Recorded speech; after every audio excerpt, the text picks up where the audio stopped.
তার অভ্যাস ছিল কবিতা শোনা, নতুন নতুন কবিতা শুনে পুলকিত হতেন। এখন নতুন কবিতা আর কত শোনানো যায়, এখন কবিতা আর মানুষ নতুন করে আর বানাচ্ছে না। ফলে রাজা তার মন্ত্রীদেরকে ডেকে বলল যে বাজারে শোহরাত করে দাও, যে ব্যক্তি নতুন কবিতা রাজাকে শোনাতে পারবে তাকে 10 সহস্র মুদ্রা পুরস্কার দেওয়া হবে।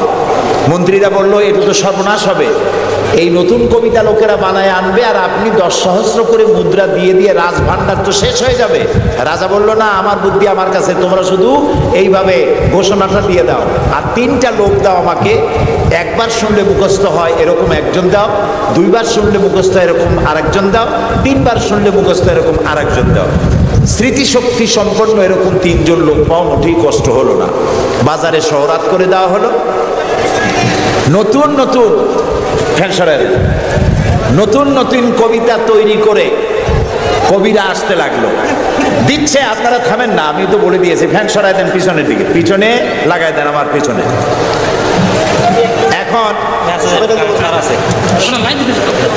এখন কবিরা কবিতা রচনা করে নিয়ে আসছে, নতুন কবিতা শুনতেছে রাজা। কবিতা শুনে সব মিটাইয়া রাজা বলছে এটা কি একটা নতুন কবিতা হলো কবি? এটা তো আমি জানি। কবি কয় যে আপনি জানবেন কি করে, তো আমি তৈরি করেছি, কত হোমওয়ার্ক করে রাত জাগা কষ্ট করে এটা তৈরি করেছি, আর আপনি বলছেন আমি জানি। বাদশা বলছে শুধু আমি না, তোমার বিশ্বাস হয় না? এই যে আমার পাশে যে সব পারিষদের লোকেরা যারা বসে আছে ওরাও জানে। কবি চ্যালেঞ্জ করলো অসম্ভব, আমি সারা রাত জেগে জেগে কষ্ট করে রুদ্ধতার কক্ষে বসে বসে কবিতা রচনা করেছি, কারো জানার কথা না। তোমার বিশ্বাস হয় না? ওই যে একবার শুনলে যার মুখস্থ হয় তার বললো তুমি শোনাও তো, সে দাঁড়ায় শোনাই দিল। 2বার শুনলে যার মুখস্থ হয় তার তো 2বার শোনা হয়ে গেছে, বললো তুমি শোনাও, সেও শোনাই দিল। 3বার শুনলে যার মুখস্থ হয় তার তো 3বার শোনা হয়েছে, বললো তুমি শোনাও তো, সেও শোনাই দিল। কবি বেচারা বেকুব হয়ে হেঁটে গেল। এরকম কবিদের কাছ থেকে নতুন নতুন কবিতা শুনে শখ মেটাতে মেটাতে এক চালাক কবি অবস্থাটা বুঝে ফেলেছে। সে বুঝে এক কবিতা তৈরি করে এনেছে, এনে বলছে জাহাপানা আমি এক কবিতা এনেছি। বললো না যে নতুন কবিতা এনেছি, কবিতা এনেছে। বাদশা বলল শোনাও। কবি কবিতা শোনালেন। তার কবিতার অর্থ ছিল এরকম যে হে রাজা, আপনার পিতা আর আমার পিতার সাথে ছিল গভীর বন্ধুত্ব। এই বন্ধুত্বের সূত্র ধরে আপনার পিতা আমার পিতার কাছ থেকে 10 সহস্র রৌপ্য মুদ্রা ধার করেছিলেন। চুক্তিপত্রে লেখা ছিল আপনার পিতা আর আমার পিতা মরে যাওয়ার পর আপনি আপনার পিতার উত্তরাধিকার সূত্রে আমার পিতার কাছে দেনা হিসাবে 10 সহস্র রৌপ্য মুদ্রা আমাকে পরিশোধ করবেন। বাদশা শুনিয়া চিন্তা করলো সর্বনাশ, আমি যদি বলি যেটা আমি জানি আর সাথের লোকেরাও জানে তাহলে তো সাক্ষ্য প্রমাণ হয়ে গেল, তাহলে তো 10 সহস্র মুদ্রা না রৌপ্য মুদ্রা দেওয়া লাগবে, কি সাংঘাতিক কথা। রাজা তখন বলল কবি এতদিনে নতুন একটা কবিতা তুমি আমার শোনালে, যা আমিও জানি না আমার লোকেরাও জানে না। আমি এই গল্পটি আপনাদেরকে শোনালাম এজন্যে যে সেই যুগের লোকেরা যতটা পাগল, আহাম্মক, বেকুব আমরা মনে করি এরকম বেকুব ছিল না, আহাম্মক ছিল না। তাদের শৌর্য ছিল, তারা স্বাধীন চেতা ছিল, বীরত্বগাথা ছিল তাদের।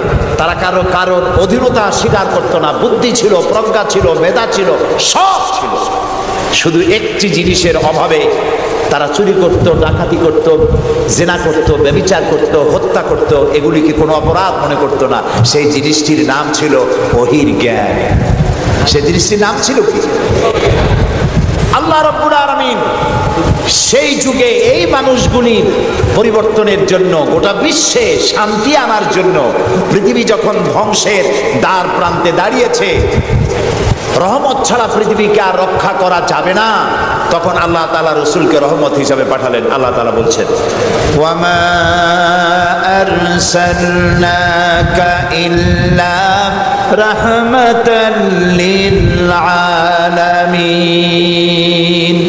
নবী হে, আমি আপনাকে আমার গোটা বিশ্বের জন্য, গোটা সৃষ্টি জগতের জন্য আমি আপনাকে আমার করুণার মূর্ত প্রতীক করে পাঠালাম। সৃষ্টি জগতের জন্য আপনি আমার রহমত। সুবহানাল্লাহ। বর্তমান যে মাসটা চলছে এই মাসটির নাম আরবি মাস মাহে রবিউল আউয়াল। এই মাসেই আল্লাহ তাআলা পাঠিয়েছিলেন বিশ্বনবী মুহাম্মদ রাসূলুল্লাহ সাল্লাল্লাহু আলাইহি ওয়াসাল্লামকে পৃথিবীর মানবতার কল্যাণের জন্য। তাকে এই পৃথিবীতে আল্লাহ তাআলা পাঠিয়েছিলেন। আল্লাহ তাআলা কোরআনে কারীমের মধ্যে বলছেন সূরা আন-নাহল, আল্লাহ তাআলা বলছেন وعلى الله قصد السبيل ومنها جائر ولو شاء لهداكم أجمعين وعلى الله قصد السبيل আর সোজা রাস্তা বলে দেওয়ার দায়িত্ব আমি আল্লাহর। সুবহানাল্লাহ বলেন। সোজা রাস্তা বলে দেওয়ার দায়িত্ব কার? আল্লাহ তাআলা বলছেন সোজা রাস্তা বলে দেওয়ার দায়িত্ব আমার, যেখানে রয়েছে অসংখ্য বাঁকা পথ। আর আমি যদি ইচ্ছে করতাম তাহলে গোটা বিশ্বের সমগ্র মানব মণ্ডলীকে আমি হেদায়েত করে দিতাম। এখানে প্রশ্ন ওঠে, তাহলে তিনি হেদায়েত করলেন না কেন? এই যে পৃথিবীতে নানামুখী মানুষ, কেউ আল্লাহ মানে কেউ মানে না, কেউ নামাজ পড়ে কেউ পড়ে না, কেউ মদ খায় জেনা করে, এই যে নানামুখী নানা চরিত্রের মানুষ, আল্লাহ বলছেন আমি হেদায়েত ইচ্ছে করলে সবাইকে করে দিতে পারতাম, তাহলে তিনি করলেন না কেন? এর কারণ হচ্ছে আল্লাহ তাআলা মানুষকে করেছেন সব থেকে শ্রেষ্ঠ সৃষ্টি। সৃষ্টির সেরা কারা? জোরে বলেন। আচ্ছা, সৃষ্টির সেরাই মানুষ হলো কি করে? মানুষ কি পাখির মতো উড়তে পারে? মানুষ কি চিতাবাঘের মতো দৌড়াতে পারে? মানুষ কি মাছের মতো সাঁতরাতে পারে? মানুষ কি বাঘের মতো ক্ষিপ্রতা, সিংহের মতো হিংস্রতা, সাপের মতো ক্রুদ্ধতা এগুলি মানুষের মধ্যে কি আছে?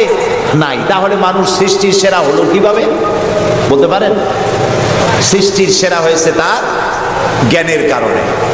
আল্লাহ তাআলা চাঁদ সূর্যকে যেভাবে বাধ্য করেছেন তার হুকুম মানার জন্য, আমাদেরকে আল্লাহ তাআলা এভাবে হুকুম মানতে বাধ্য করেন নাই।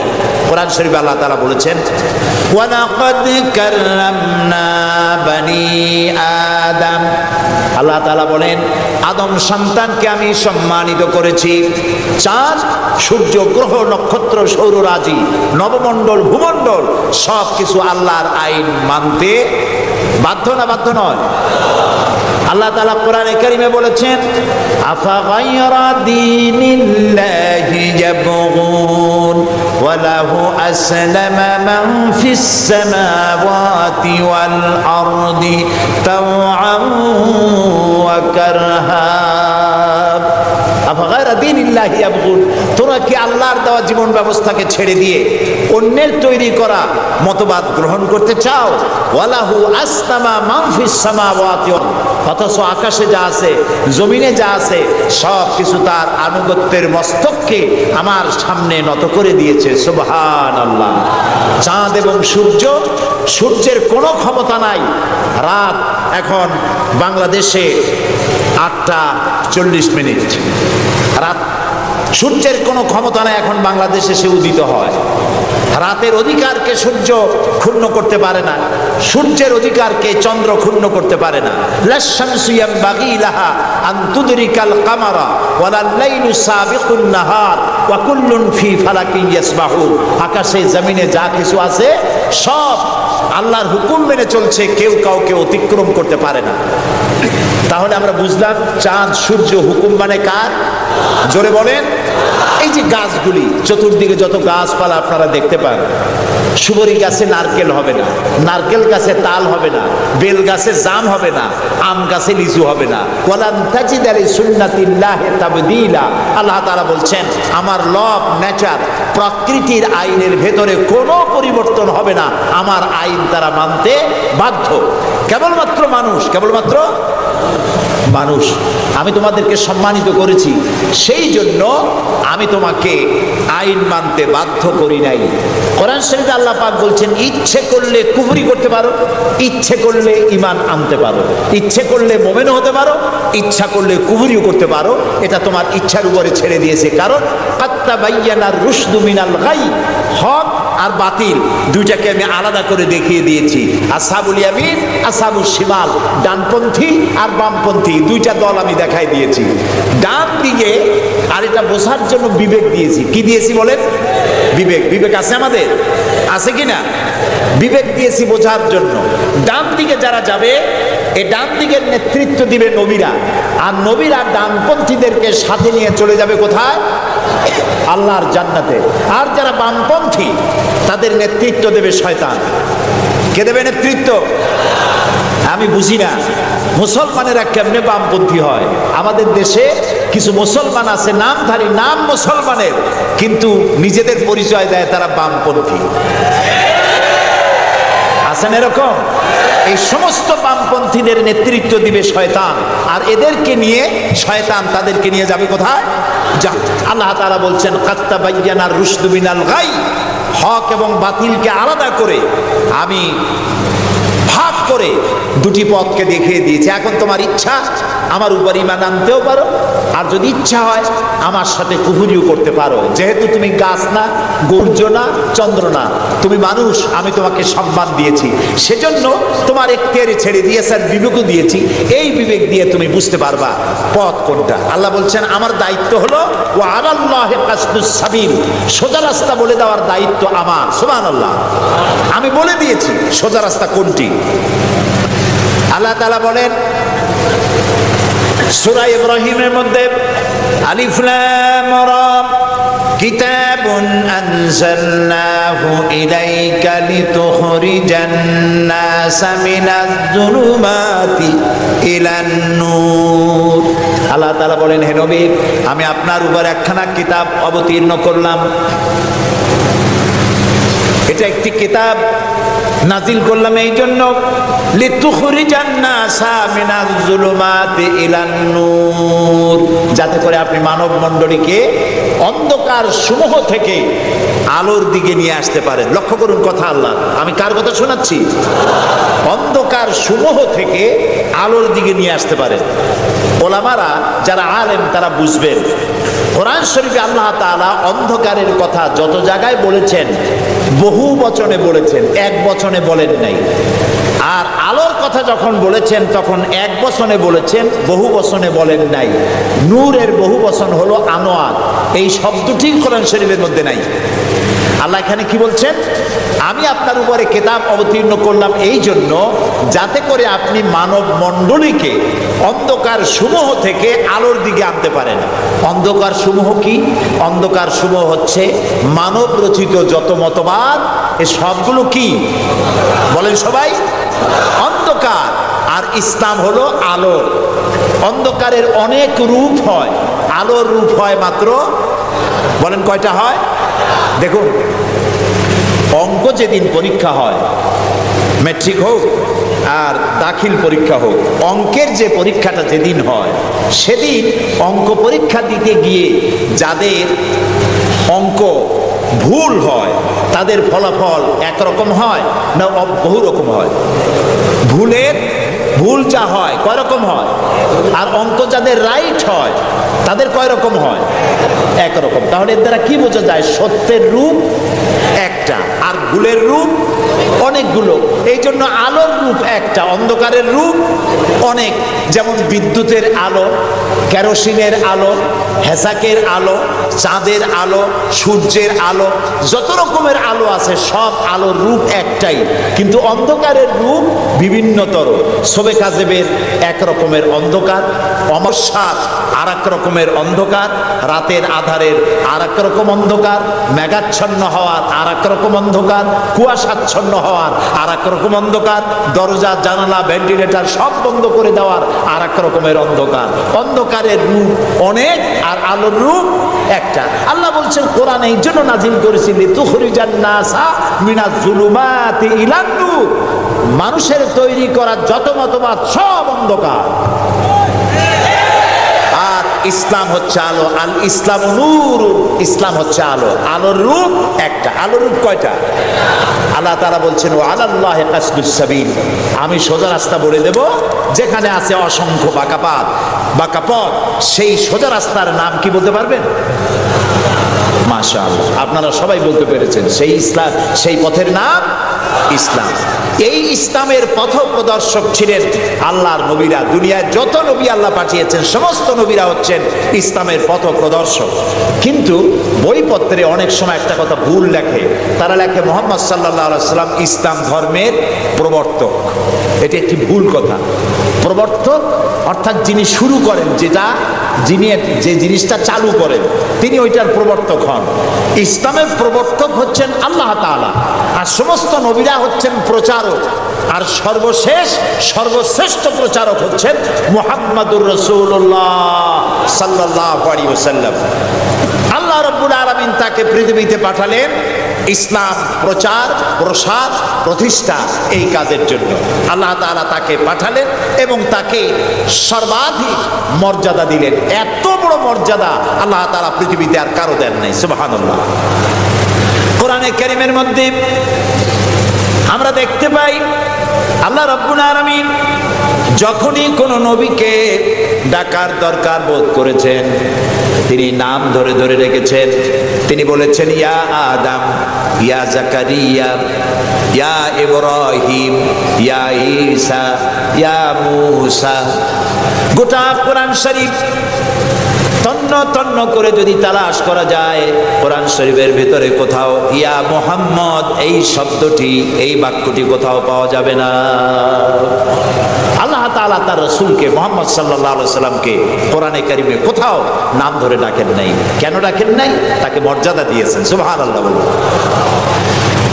আল্লাহ রাব্বুল আলামিন নিজে তো নাম ধরে ডাকেনি নাই, বরং কোরআনে কারীমে আল্লাহ রাব্বুল আলামিন বলেছেন ও পৃথিবীর মানুষেরা, আমার নবীকে তোমরাও যেন পরস্পরকে যেভাবে নাম ধরে ডাকাডাকি করো আমার নবীকে তোমরা সেভাবে নাম ধরে ডাকবে না। আল্লাহ নিষেধ করে দিয়েছেন। কোরআনে কারীমের মধ্যে আল্লাহ তাআলা তাকে নাম ধরে ডাকেন নাই এবং তার মর্যাদা সমস্ত নবীদের চাইতে বেশি দিয়েছেন। পৃথিবীতে যত নবী এলেন সমস্ত নবীরা এসেছেন যার যার এলাকার উপরে ভিত্তি করে, ভাষার উপরে ভিত্তি করে, গোত্রের উপরে ভিত্তি করে।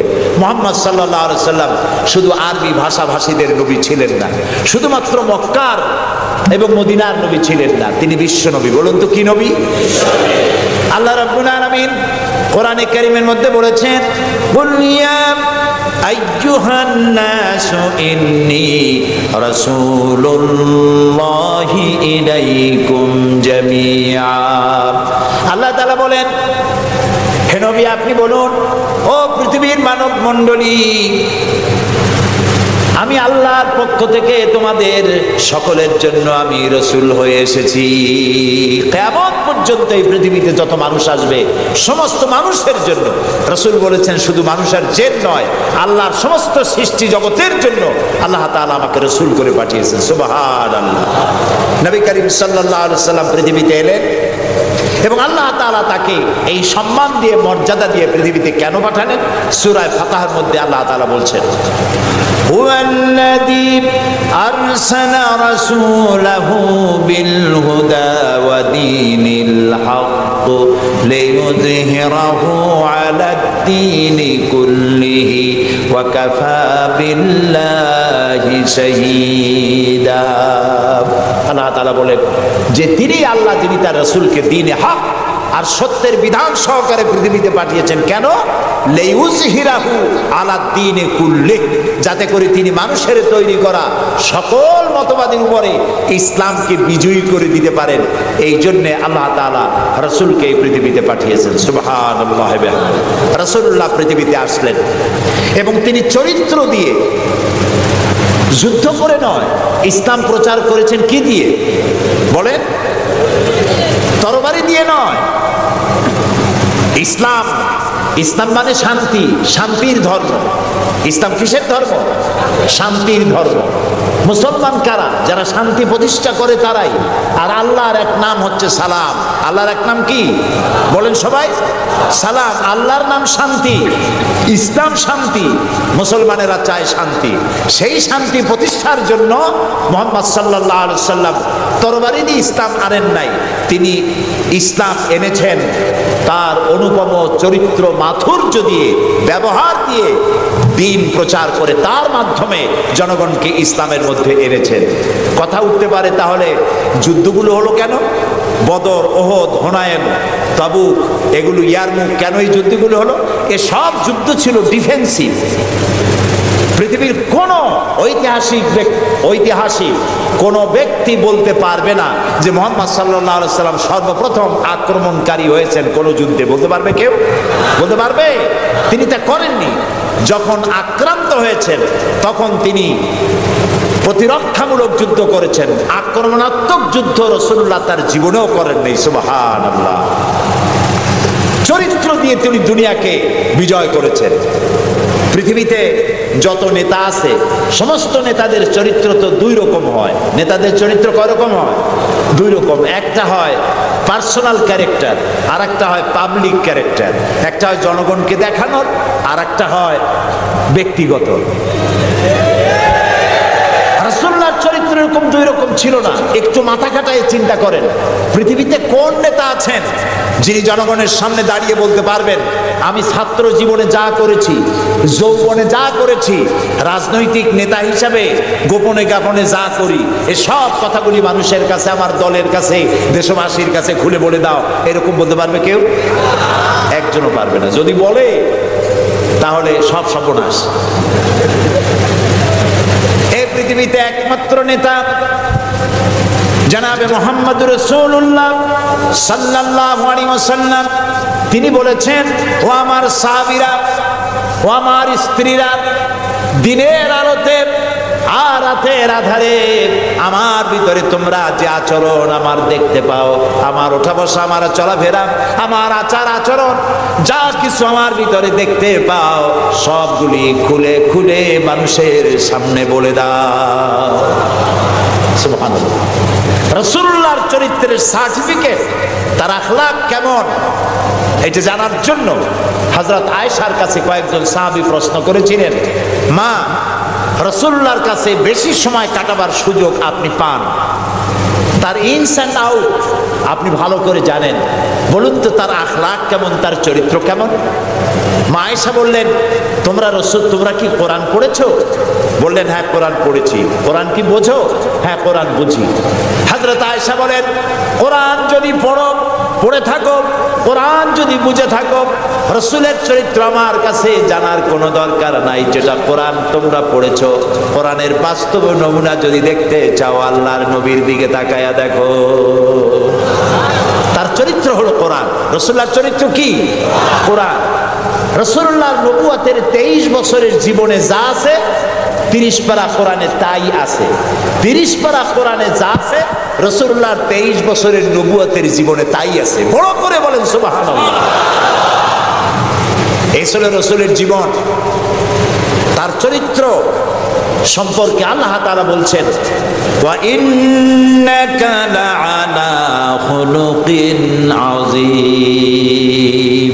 হে নবী, আপনি উন্নত চরিত্রের উপরে প্রতিষ্ঠিত। আল্লাহ বলতেছেন। কে বলতেছেন? আল্লাহ বলতেছেন আপনি উন্নত চরিত্রের উপরে প্রতিষ্ঠিত। সুবহানাল্লাহ। এবং আমাদেরকে বলা হচ্ছে, আমাদেরকে, কাদেরকে? সারা দুনিয়ার মুসলমানদেরকে বলা হচ্ছে, লাকাদ কানা লাকুম ফি রাসূলিল্লাহি উসওয়াতুন হাসানা। গ্রহণযোগ্য মহত্তম আদর্শ তোমাদের জন্য আদর্শ রয়েছে তোমাদের রাসূলের মধ্যে। আমরা উল্টা কাজ করি। আমরা ইসলামরে চিনি পীর সাহেবরে দিয়া, মৌলানা সাহেবরে দিয়া, হুজুররে দিয়া ইসলাম বুঝতে চেষ্টা করি। এটা উল্টা কাজ। আসলে ইসলাম দিয়া, কোরআন দিয়া, হাদিস দিয়া পীর সাহেবকে যাচাই করা উচিত, কোরআন হাদিস মতো উনি আছেন কিনা। হুজুর সাহেব, মৌলানা সাহেব, নেতা সাহেব কোরআন হাদিস অনুযায়ী আছে কিনা, ওই ব্যারোমিটার দিয়েই বাছাই এবং যাচাই করা উচিত। কিন্তু তা না করে আমরা উল্টাটা করি, যার জন্য আমরা প্রতারিত হই। এই জন্য রাসূল হচ্ছেন আমাদের নেতা হিসাবে শ্রেষ্ঠ নেতা। তার থেকে বড় নেতা আকাশের নিচে জমিনের উপরে কেউ নাই। তাকেই গ্রহণ করতে হবে। দেখুন, চরিত্রের উন্নত সার্টিফিকেট দিতে পারে একজন পুরুষের জন্য। কে দিতে পারে? তার স্ত্রী। সব থেকে কে পারে? স্ত্রী বলতে পারে এই পুরুষটি কেমন। আর একজন স্ত্রী তার স্বামীর জন্য সব করতে পারে। জীবনটাও বিলাই দিতে পারে, কিন্তু সহজে স্বামীর বিশ্বাস সেটার উপরে ঈমান আনা এটি সহজ কথা নয়। যত পীর সাহেবরা আছেন বাইরে মুরিদ বানাতে আসেন, জিজ্ঞেস করা উচিত, হুজুর আপনার বউ আপনার কাছে মুরিদ হয়েছে কিনা?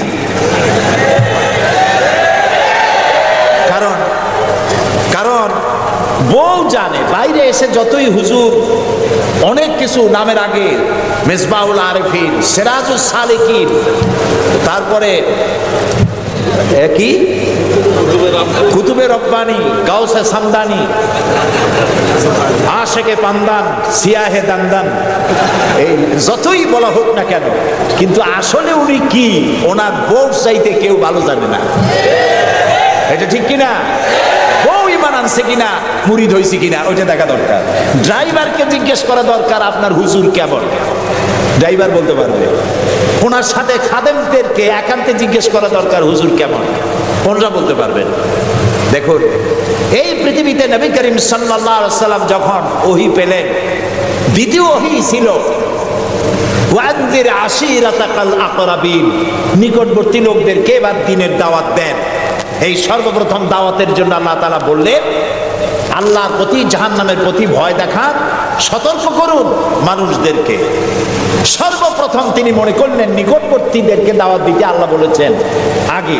তামার নিকটবর্তী খাদিজার চাইতে তো কেউ নাই। খাদিজার কাছে গিয়েই রাসূলুল্লাহ দাওয়াত দিলেন। দাওয়াতটা কি? বললেন, খাদিজা, এই যে চোখে দেখা লাত, মানাত, উজ্জা, হুবাল, এর একটাও খোদা না, এগুলো বেহুদা। এগুলা কিছু বানাইতে পারে না, কেউ সাহায্য করতে পারে না, এমনকি নিজেকেও বিপদ থেকে রক্ষা করার কোনো শক্তি ওদের নাই। এক অদেখা আল্লাহ আছেন, যিনি ছাড়া কোনো ইলাহ নাই, তোমাকে আমাকে তিনিই সৃষ্টি করেছেন, তাকে আল্লাহ হিসাবে মানো, যারা দেখা যায় না। আর আমি সেই আল্লাহর শেষ নবী, আমাকে নবী হিসাবে মানো। কত বড় কঠিন কথা, কত বড় কঠিন কথা। প্রিয় ভাই সব, পর্দার আড়ালের মা বোনেরা লক্ষ্য করুন, হযরতে খাদিজাতুল কুবরা রাদিয়াল্লাহু তাআলা আনহা 40 বছরের বয়সের সময় মুহাম্মদ সাল্লাল্লাহু আলাইহি সাল্লামকে বিয়ে করেছিলেন। তখন তার বয়স 25 বছর। আর আজ 40 বছর বয়সে নবীজি নবুয়ত পেয়েছেন, 15টি বছর সময় পেয়েছেন রাসূলকে কাছে থেকে দেখার। হযরতে খাদিজা যখনই দ্বীনের দাওয়াত পেলেন, অদেখা আল্লাহকে বিশ্বাস করতে হবে, মুহাম্মদ সাল্লাল্লাহু আলাইহি সাল্লামের নবুয়ত মানতে হবে, এই প্রশ্ন যখন সামনে এলো, হযরতে খাদিজা কোনো প্রশ্ন তোলেন নাই, এক মুহূর্ত দেরিও করেন নাই, সঙ্গে সঙ্গে পড়ে নিয়েছেন লা ইলাহা ইল্লাল্লাহু মুহাম্মাদুর রাসূলুল্লাহ। হযরত খাদিজা বললেন আবুল কাসেম। তিনি মুহাম্মদ সাল্লাল্লাহু আলাইহি সাল্লামকে আবুল কাসেম বলে ডাকতেন, হে কাসেমের পিতা, হে কাসেমের পিতা। আমি ঈমান আনলাম আল্লাহর উপরে, যারে কোনোদিন দেখি নাই। আমি ঈমান আনলাম আপনার প্রতি, সেই আল্লাহর আপনি প্রেরিত রাসূল, নবী হিসেবে মেনে নিলাম। কারণ বিগত 15টি বছর আপনার সাথে থেকে আপনার মধ্যে যে আচরণ দেখেছি, এই আচরণ কোনো সাধারণ মানুষের হতে পারে না। আপনি অবশ্যই আল্লাহর নবী, আমার কোনো সন্দেহ নাই। রাসূলুল্লাহ যা করেছেন, চারিত্রিক বিপ্লব করেছেন, তার কৈশোর, তার যৌবন ওই জনগণের মধ্যেই হয়েছে। আল্লাহ তাআলা সিরিয়া থেকে নবী এনে মক্কায় চাপায় দেন নাই, মিশর থেকে নবী এনে মক্কার উপরে চাপায় দেন নাই। ওই সমাজেই তিল তিল করে তিনি বড় হয়েছেন মানুষের মাঝে। আর মানুষেরা এক পর্যায়ে মুহাম্মদ এই নামটা ভুলিয়ে গেল, তাকে ডাকা শুরু করলো আল আমিন বলে। সুবহানাল্লাহ, এটা নবুয়ত পাওয়ার অনেক আগে তাকে ডাকতো আল আমিন। বিপদে পড়লে বলতো চলো আল আমিনের কাছে যাই, ঝগড়া হলে বলতো চলো আল আমিনের কাছে যাই, আমানত রাখতে হবে, চলো আল আমিনের কাছে যাই। তার নামই লোকেরা ভুলে গেল। এক পর্যায়ে নাম প্রচারিত হলো আল আমিন, মানে কি? বিশ্বাসী। তিনি নিজেকে তিল তিল করে গড়েছেন, আল্লাহ তাআলা গড়ে তুলেছেন তাকে। হযরতে খাদিজা তার প্রতি ঈমান আনলেন। রাসূলুল্লাহ দাওয়াত দিলেন তার বন্ধু, যার সাথে তার বন্ধুত্ব ছিল 20 বছরের, হযরতে সাইয়্যিদুনা আবু বকর রাদিয়াল্লাহু তাআলা আনহু, 20 বছরের বন্ধু।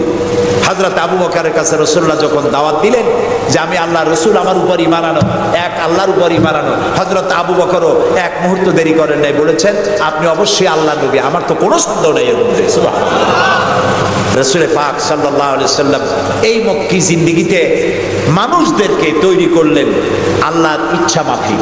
তিনি দাওয়াত দিলেন একটি, তিনি বললেন ইয়া আইয়ুহান নাস কুলু লা ইলাহা ইল্লাল্লাহ তুফলিহু, হে মানব সকল পড়ো তোমরা লা ইলাহা ইল্লাল্লাহ, জোরে পড়েন লা ইলাহা ইল্লাল্লাহ, লা ইলাহা ইল্লাল্লাহ। একথা ঘোষণা করে দাও, কোনো ইলাহ নাই, কোনো আইনদাতা নাই, বিধানদাতা নাই, শাসনকর্তা নাই, কেউ নাই ইল্লাল্লাহ, আল্লাহ ছাড়া। এই দাওয়াত যখন তিনি দিলেন, যেই সমাজের লোকেরা তাকে আলামিন বলতো, সেই লোকেরা ফুলের মালা নিয়ে দৌড়ে আসতো নাকি? তারা পাথর নিয়ে ছুটে এলো, কারণ তারা বুঝতো লা ইলাহা ইল্লাল্লাহর মানে কি। লা ইলাহা ইল্লাল্লাহর মানে শুধু কোনো ইলাহ নাই আল্লাহ ছাড়া, মুহাম্মদ সাল্লাল্লাহু আলাইহি ওয়াসাল্লাম আল্লাহর প্রেরিত রাসূল, এই কথাটুকু যদি শুধু হইতো তাহলে মার খাওয়া লাগতো না। রাসূলুল্লাহ মার খান নাই, মুসা আলাইহিস সালাম মার খান নাই, ইব্রাহিম আলাইহিস সালাম খান নাই, এমন কোন নবী নাই। তিনজন নবী ছাড়া, কয়জন নবী ছাড়া? তিনজন নবী ছাড়া মার খান নাই, দেশান্তরিত হন নাই, গালিগালাজ শোনেন নাই, ঠাট্টা বিদ্রুপ শোনেন নাই, এমন কোন নবী নাই। কয়জন নবী বাদে? তিনজন। একজন কে? আদম আলাইহিস সালাম। সে সময় কোনো মানুষই নাই, কাজেই তারে বিরক্ত করবে কে? আর ছিলেন নূহ আলাইহিস সালাম। প্রথমে বাধা পাইলেন, পরে যখন বন্যা হয়ে গেল, সব যখন মরে গেল, তখন আর তারে বাধা দেওয়ার মতো কেউ ছিল না। আর একজন ছিলেন হযরত সুলাইমান আলাইহিস সালাম। হযরত সুলাইমানকে আল্লাহ সারা পৃথিবীর রাজত্ব তার হাতের মুঠায় দিয়ে দিয়েছিলেন, সেই জন্য তার বিরোধিতাকারী কেউ ছিল না। এই তিনজন বাদে ইয়া হাসরাতান আলাল ইবাদ, বান্দার উপর আফসোস, এমন একজন নবী রাসূল পাঠাই নাই যার সাথে সমকালীন যুগের লোকেরা ঠাট্টা করে নাই, বিদ্রুপ করে নাই, মারধর করে নাই। সবাই করেছে। কারণটা কি? কারণ কি? কারণ হলো লা ইলাহা ইল্লাল্লাহর মতো বিপ্লবাত্মক রিভলিউশন সৃষ্টিকারী কথা আকাশের নিচে জমিনের উপরে আর নাই। মানে কি? মানে হচ্ছে লা ইলাহা, কোনো ইলাহা নাই, কোনো আইনদাতা নাই, কোনো বিধানদাতা নাই, কোনো শাসনকর্তা নাই, কোনো হায়াত আর মওতের মালিক কেউ নাই ইল্লাল্লাহ, আল্লাহ ছাড়া। এটি বিপ্লব সৃষ্টিকারী কথা। এই কথা যখন হযরত মুসা আলাইহিস সালাম বলেছিলেন ফেরাউনের সামনে, ফেরাউন তখন বলল মা আলিমতু লাকুম মিন ইলাহিন গায়রি, আমি তো জানি না যে আমি ছাড়া আরো কোনো ইলাহ আছে, তুমি এক নতুন দাওয়াত নিয়ে আসছো। আনা রাব্বুকুমুল আলা, আমি তো বড় খোদা, আমি তো বড় ইলাহ। আমি এই গত 6 তারিখে মিশর সফর করেছিলাম, আমার জীবনের প্রথম এই মিশর সফর। উদ্দেশ্য ছিল মুসা আলাইহিস সালামের দেশ দেখা, ফেরাউনের দেশ দেখা। সেখানে ফেরাউনকেও অবশেষে দেখে এলাম। ফেরাউন মরে গেছে, কিন্তু তার দেহটাকে আল্লাহ তাআলা রেখে দিয়েছেন। আল্লাহ তাআলা তারে বলেছিলেন যে জায়গায়, যে দরিয়ায় তাকে ডুবানো হয়েছে, সেই বাহার, সেই সমুদ্রও দেখে এসেছি। যেখানে আল্লাহ তাআলা মুসা আলাইহিস সালামের সঙ্গে কথা বলেছেন, সে জায়গাও যাওয়ার তৌফিক আল্লাহ তাআলা দিয়েছেন, সে জায়গাও থেকে আসছে। ফেরাউন, তাকে দেখার জন্য মিউজিয়ামের মধ্যে ঢুকলাম। 40 পাউন্ড মিশরীয় মুদ্রা, 40 পাউন্ড লাগলো। এরপরে ওর লাশ দেখার জন্য আরো 70 পাউন্ড লাগবে। পয়সা খরচ করে এই শয়তানটারে দেখতে গেলাম। কারণ আল্লাহ তাআলা বলেছেন কুল সিরু ফিল আরদ ফানজুরু কাইফা কানা আকিবাতুল মুকাদ্দিবিন, ঘুরে বেড়াও, আমার পৃথিবী ভ্রমণ করো। আল্লাহ তাআলা বলছেন আমার পৃথিবী ভ্রমণ করো আর দেখো মহাসত্যের অস্বীকারীদের আমি কি পরিণতি করেছি, দেখে আসো। সুবহানাল্লাহ। আমি গিয়ে দেখলাম মিস্টার ফেরাউন শুয়ে আছে, গ্লাসের বক্সের মধ্যে কাপড় দিয়ে জড়ানো, গর্দানটা এরকম চিকন, এতটা লম্বা গর্দান, মুখের মধ্যে দাঁত একটা আছে, হাতে এবং পা, হাত পা বের করা, তাতে কিছু নখচক আছে এবং মাথায় কিছু চুলও আছে। কয়েক হাজার বছর আগের লাশ। সে যখন ডুবতে ছিল তখন বলতেছিল আমান্তু, না না,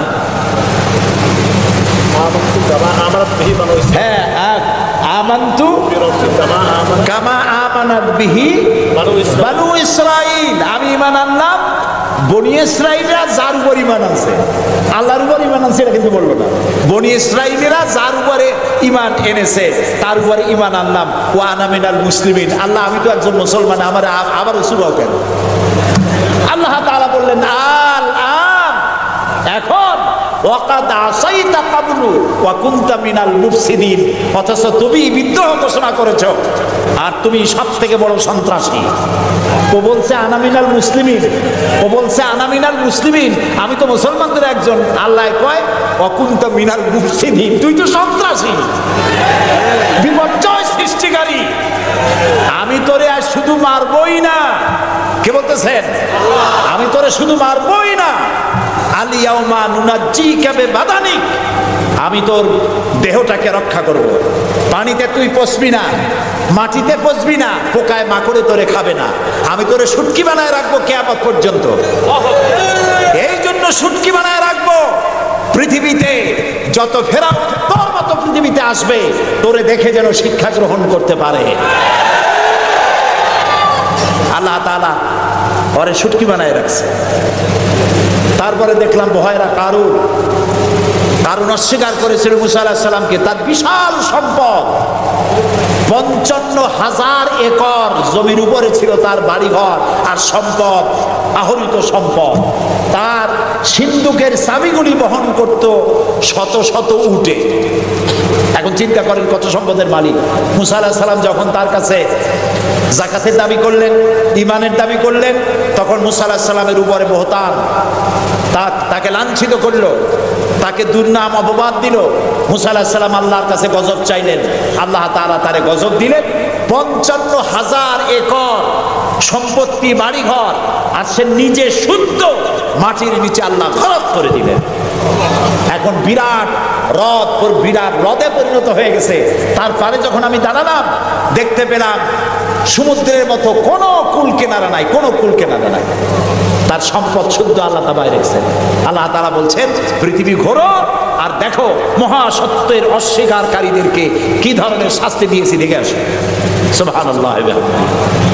এই ফেরাউনের কাছে যখন মুসা আলাইহিস সালাম বললেন ঈমান আনো আমার উপরে, আল্লাহর উপরে ঈমান আনো, সে কয় মা আলিমতু লাকুম মিন ইলাহিন গায়রি, আমি তো জানি না আমি ছাড়া আরো কোন ইলাহ আছে, আমি তো ইলাহ। তুমি যদি আমাকে ছাড়া কাউকে ইলাহ মানো, লা আজআলান্নাকা মিনাল মাসজুদিন, আমি তোমাকে কারারুদ্ধ করে রাখবো। মুসা আলাইহিস সালাম কয় তুই কারে জেলের ভয় দেখাও? আমি তো আল্লাহর পয়গম্বর, আমি তো তোমার জেলের পরোয়া করি না। সুবহানাল্লাহ ওয়া বিহামদিহি। মুসা আলাইহিস সালামকে কে পাঠাইছে ফেরাউনের কাছে? কে পাঠাইছে? আল্লাহ তাআলা নিজে পাঠাইছেন। আল্লাহ তাআলা বলছেন হে মুসা, আমি তোমাকে আমার জন্য বানাইছি। সুবহানাল্লাহ। ওয়া নাখতারতুকা ফাসতামি' লিমা ইউহা, এখন শোনো আমি তোমারে কি বলি। ইযহাব ইলা ফিরআউনা ইন্নাহু তাগা, ফেরাউনের কাছে যাও, সে সীমা লঙ্ঘন করেছে, তার কাছে দ্বীনের দাওয়াত দাও। মুসা আলাইহিস সালাম বললেন আল্লাহ আমি তো কথা বলতে গিয়ে একটু তোতলা ভাব, আমি তো কথা ভালো করে বলতে পারি না। রব্বিশরাহ লি সাদরি ওয়া ইয়াসসির লি আমরি ওয়াহলুল উকদাতাম মিন লিসানি ইয়াফকাহু কাওলি। আল্লাহ তাআলা আমার সিনাটারে খুলে দাও, আমার বক্তব্যকে স্পষ্ট করে দাও, আমি যা বলি তা যেন মানুষ বোঝে সুযোগ করে দাও। হারুনা আখিসদুদ বিহি আজরি ওয়া আশরিকহু ফি আমরি, আর আমার ভাই হারুনকে আমার সহযোগী করে দাও। সুবহানাল্লাহ। তিনি আল্লাহর দাওয়াত দিলেন। এই দাওয়াত দিতে গিয়ে হযরত মুসা আক্রান্ত হয়েছেন, ইব্রাহিম আলাইহিস সালাম আক্রান্ত হয়েছেন, নবী করিম সাল্লাল্লাহু আলাইহি ওয়াসাল্লাম আক্রান্ত হয়েছেন। আবু জাহেল, আবু লাহাব, উতবা, শাইবা, মুগীরা সবাই মিলে বলেছে আবু তালেবের কাছে মুহাম্মদ সাল্লাল্লাহু আলাইহি ওয়াসাল্লামকে বলুন যেন লা ইলাহা ইল্লাল্লাহর দাওয়াতটা না দেয়। এই দাওয়াতটা যদি না দেয়, যত বড় সুন্দরী মেয়ে উনি পছন্দ করবেন তার সাথে বিয়ে দিয়ে দেব। টাকা চাই, সোনা চাই, সব নেতৃত্ব চাই, তাও দেব।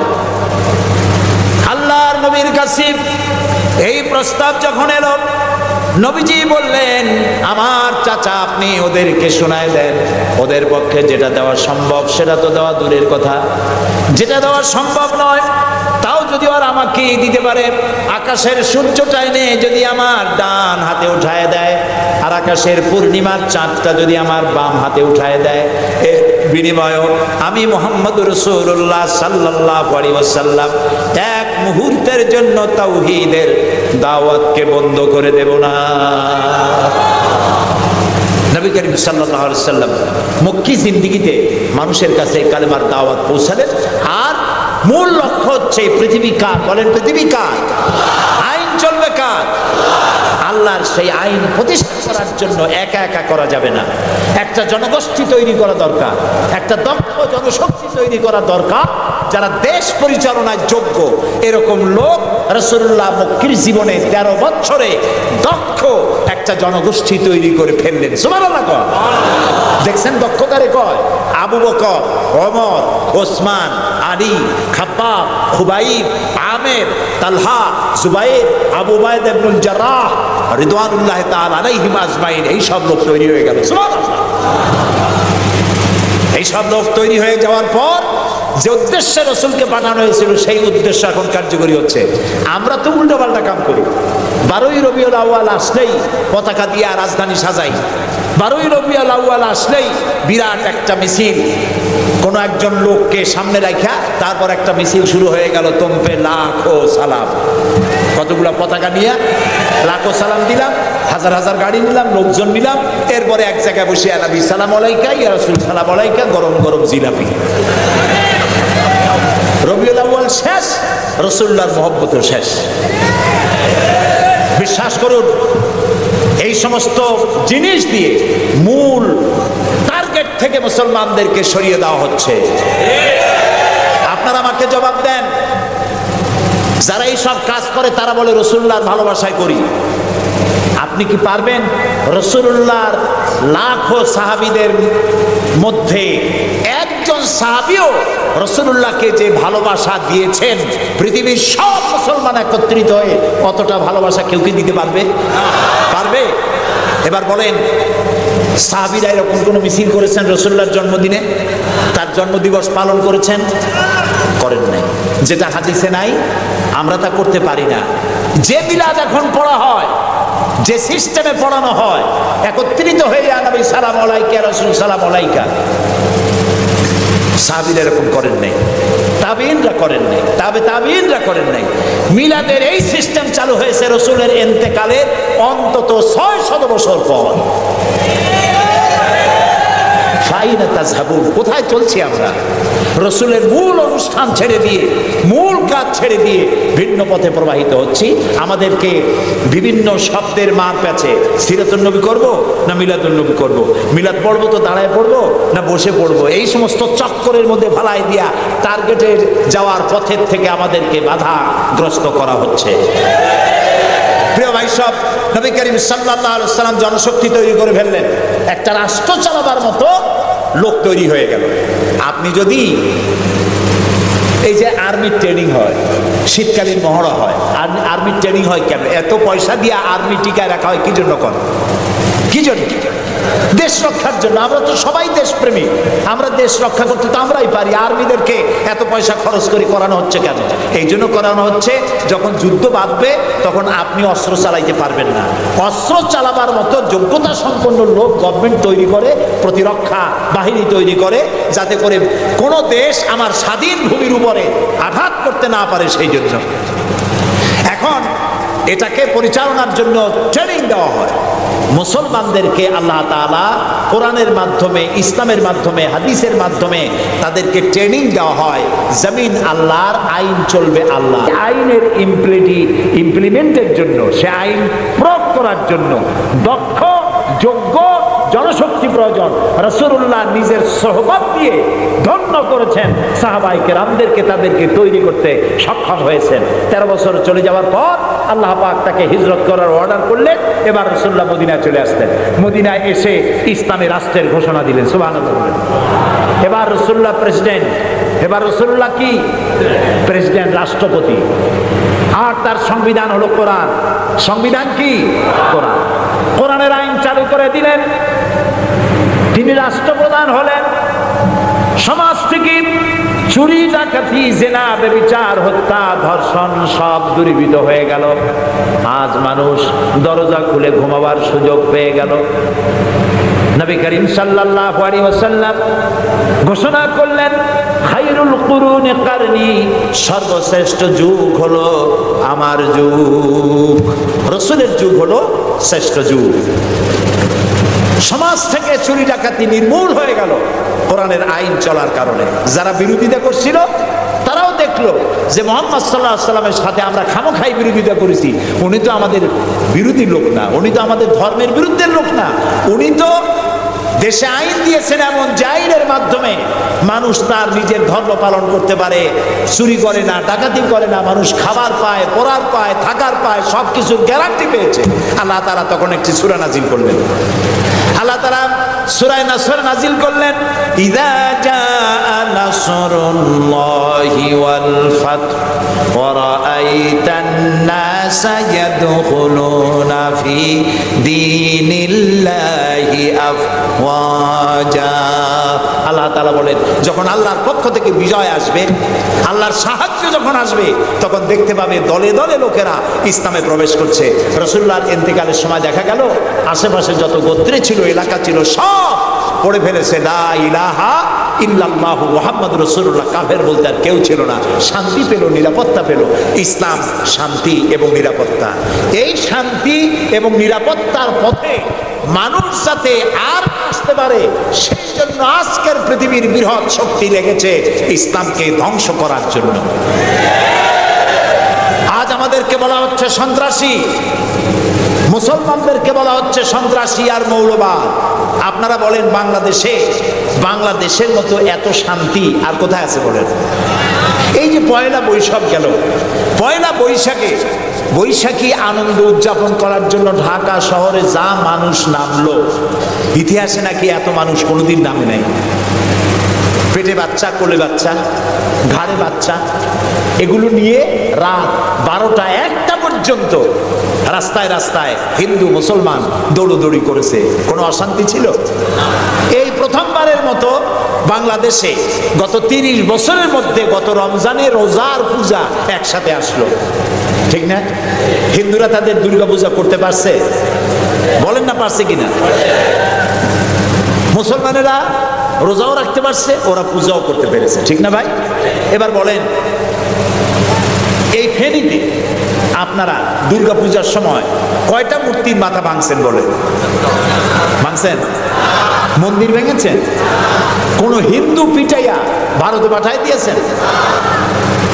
বাংলাদেশে সাম্প্রদায়িক সম্প্রীতি সব থেকে বেশি ভালো, আলহামদুলিল্লাহ। কিন্তু আমাদের দেশে চিহ্নিত একটি মহল দেশে বিদেশে অনবরত বাংলাদেশের বিরুদ্ধে বলে বেড়াচ্ছে এখানে সাম্প্রদায়িক সম্প্রীতি নাই, এখানে নাকি হিন্দুরা নিরাপত্তা বোধ করছে না, এখানে নাকি সন্ত্রাসের জ্বালা মানুষ অস্থির, আর সন্ত্রাস সব নাকি তৈরি হয় মাদ্রাসায়।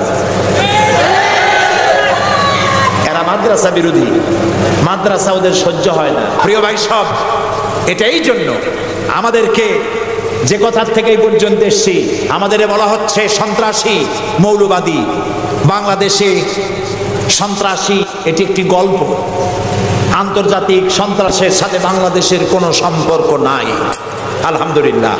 আমরা আমেরিকাকে বলতে চাই, অভিশপ্ত ইহুদিরা প্রত্যেক দিন প্যালেস্টাইনি মুসলমানদেরকে হত্যা করছে, এটা কি সন্ত্রাসী তৎপরতা নয়?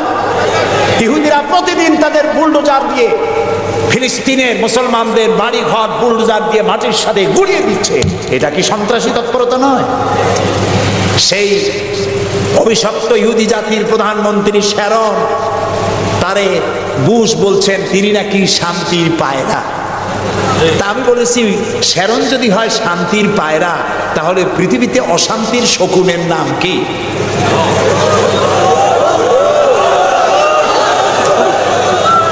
আপনাদের ফতোয়াই কার্যকরী হোক। আল্লাহ আছেন, আল্লাহ আছেন। ও তো ভালো, ফেরাউন ওর থেকে শক্তিশালী ছিল, নমরুদ ওর থেকে শক্তিশালী ছিল। ফেরাউনরে চুবাইয়া আল্লাহ শেষ করছে, নমরুদরে জুতা দিয়ে পিটাই আল্লাহ বিদায় করে দিছে। ঠিক না? সেই আল্লাহ আছে কি না? জোরে বলেন।